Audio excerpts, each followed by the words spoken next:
欢迎来到热点新闻频道，请订阅并关注以获取最新资讯。谁懂这一幕的杀伤力？程毅伸出手的瞬间，他却转身离开了。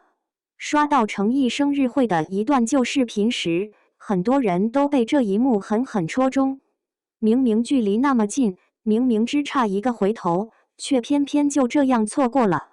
视频中，程毅邀请了2位果果上台互动，整个过程轻松又温暖，气氛一直很好。互动结束后，2位果果准备下台，程毅也随之站在一旁，伸手示意他们离开。如果只看这一眼，或许会觉得这是一次普通的流程结束，但当镜头被放慢，被反复回看，细节才真正浮现出来。其实在那一刻，现场出现了一个小小的误会。林小仙是用手势示意果果们从一侧下台，程毅也顺着这个方向伸手，示意他们往那边走。站在程毅正前方的果果看到程毅伸出手，下意识以为他是要和自己握手，于是也跟着伸出了手。就在这个瞬间，程毅注意到了果果的反应，几乎没有任何犹豫，他立刻改变了原本的手势，顺势将动作调整成准备握手的姿态。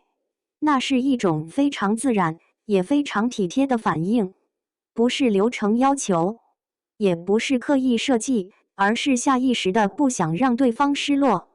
可偏偏就在这时，果果反应过来，意识到程毅最初的动作其实是示意他从那边离开，于是他立刻转身下台，头也没回。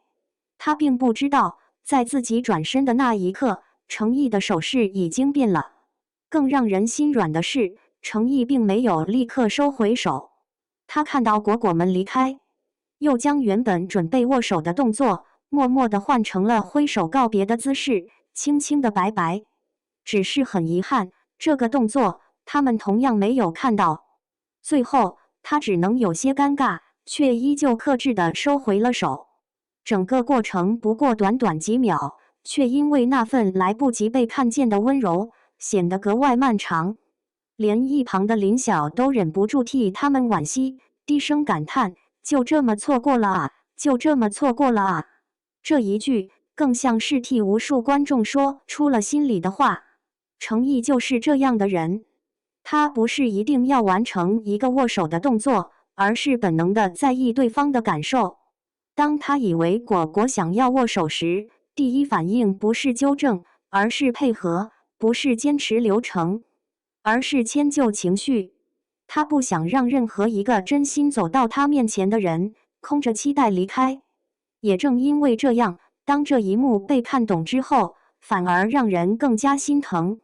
如果那位果果在下台的路上听见了林晓的声音，意识到自己刚刚错过了什么，大概真的会懊恼很久吧。只要晚1秒转身，只要回头看一眼，那只已经准备好的手就会真实的握上，近在咫尺，却偏偏错过。如果换作是旁观者，或许都会忍不住想，要是我，真的能后悔好久。但也正是这样的瞬间，让人一次次确认程毅的温柔从来不在大张旗鼓里，而是藏在这些细微到几乎被忽略的反应之中。他用最自然的方式珍惜着每一份靠近他的心意。这样真诚又细心的人，真的让人越了解越喜欢，越看越心软，也越发心动。